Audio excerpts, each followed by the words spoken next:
ये आकाशवाणी गोरखपुर है। अब आप सोनी निगम से क्षेत्रीय समाचार सुनिए। प्रधानमंत्री नरेंद्र मोदी अपने 2 दिवसीय उत्तर प्रदेश दौरे के दूसरे दिन आज आजमगढ़ पहुंचे। उन्होंने वहां से देश व प्रदेश के विकास के लिए 34,000 करोड़ रुपए से अधिक की विकास परियोजनाओं का उद्घाटन और शिलान्यास किया। प्रधानमंत्री ने 9,800 करोड़ रुपए से अधिक की लागत वाली 15 हवाई अड्डा परियोजनाओं की भी नींव रखी। उन्होंने प्रदेश की राजधानी लखनऊ समेत अलीगढ़, आजमगढ़, चित्रकूट, मुरादाबाद और श्रावस्ती के अलावा देश के 6 अन्य हवाई अड्डों के 12 टर्मिनल भवनों का उद्घाटन किया। साथ ही देश के अलग अलग राज्यों के 3 हवाई अड्डों की आधारशिला भी रखी। इस मौके पर जनसभा को संबोधित करते हुए प्रधानमंत्री ने कहा कि वे भारत को वर्ष 2047 तक विकसित बनाने का वादा पूरा करने के लिए पूरी गति से काम कर रहे हैं। देश के युवाओं को रोजगार और शिक्षा उपलब्ध कराने के लिए डबल इंजन की सरकार निरंतर कार्यरत है। उन्होंने कहा कि सरकार शहरीकरण को एक अवसर बनाने के लिए काम कर रही है। हालांकि ये काम 30 वर्ष पूर्व ही कर लिया जाना चाहिए था। श्री मोदी ने कहा कि विपक्ष के कारण पूर्वांचल में कई दशकों तक जातिवाद और तुष्टिकरण की राजनीति की गई, लेकिन पिछले 10 वर्षों में इस इलाके में विकास की राजनीति की जा रही है और मुख्यमंत्री योगी आदित्यनाथ के नेतृत्व में पिछले 7 वर्षों में विकास की गति तेज हुई है। प्रधानमंत्री ने आजमगढ़ के महाराजा सुहेलदेव विश्वविद्यालय का लोकार्पण भी किया। उन्होंने कहा कि इस विश्वविद्यालय का लाभ आसपास के जिलों को भी मिलेगा। प्रधानमंत्री ने आज जिन परियोजनाओं का उद्घाटन किया वे रेलवे, शहरी विकास, सड़क परिवहन और शिक्षा से संबंधित हैं। प्रधानमंत्री कल रात ही वाराणसी पहुंच गए थे। वहां रात में काशी विश्वनाथ मंदिर में पूजा अर्चना करने के बाद उन्होंने वहीं पर रात्रि विश्राम किया। वाराणसी में उन्होंने भारतीय जनता पार्टी के प्रमुख कार्यकर्ताओं से मुलाकात की और इसके बाद आज आजमगढ़ के लिए रवाना हो गए। इस मौके पर उनके साथ प्रदेश के मुख्यमंत्री योगी आदित्यनाथ भी मौजूद रहे। मुख्यमंत्री योगी आदित्यनाथ ने आज देवरिया जिले में नारी शक्ति वंदन समारोह में हिस्सा लिया।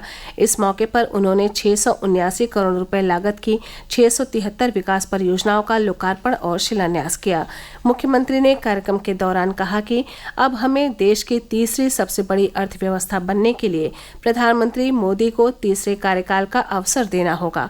उन्होंने कहा कि तीसरी बड़ी अर्थव्यवस्था बनने का मतलब हर व्यक्ति की आय में बढ़ोतरी होना, हर एक के जीवन में खुशहाली आना और भारत का दुनिया का ताकत बनना है। मुख्यमंत्री ने कुशीनगर जिले में बन रहे महात्मा बुद्ध कृषि एवं प्रौद्योगिकी विश्वविद्यालय के शिलान्यास कार्यक्रम में भी हिस्सा लिया। इस मौके पर उन्होंने 2,134 करोड़ रुपए की 483 विकास परियोजनाओं का लोकार्पण और शिलान्यास किया। इस मौके पर मुख्यमंत्री ने अपनी सरकार की जन कल्याणकारी उपलब्धियों को गिनाते हुए कहा कि उत्तर प्रदेश में विकास और लोक कल्याण का अभियान चल रहा है। बुद्ध की धरती से अब पूरी दुनिया में केवल बुद्ध के विचार ही नहीं जाएंगे, अपितु इस जनपद से कृषि प्रौद्योगिकी की तकनीक भी जाएगी। आगामी 12 मार्च को उत्तर मध्य रेलवे को 2 वंदे भारत ट्रेन की सौगात मिलेगी।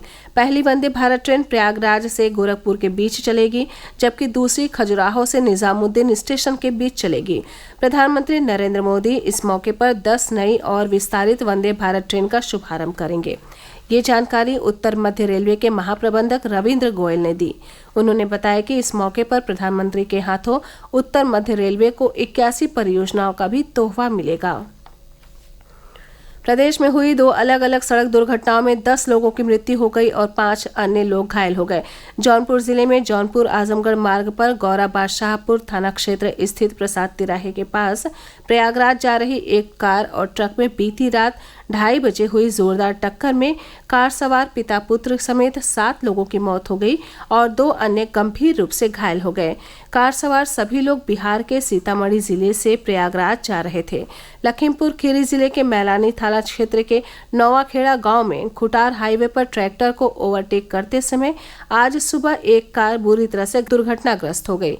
सामने से आ रही एक अन्य कार को भी हल्की ठोकर लगी।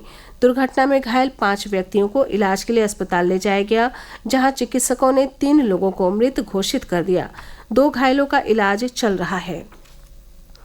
अयोध्या के सरयू नदी में स्नान कर रहे 3 युवकों की आज सुबह डूबकर मृत्यु हो गई। कानपुर के रहने वाले 6 युवक एक साथ घूमने के लिए अयोध्या आए थे।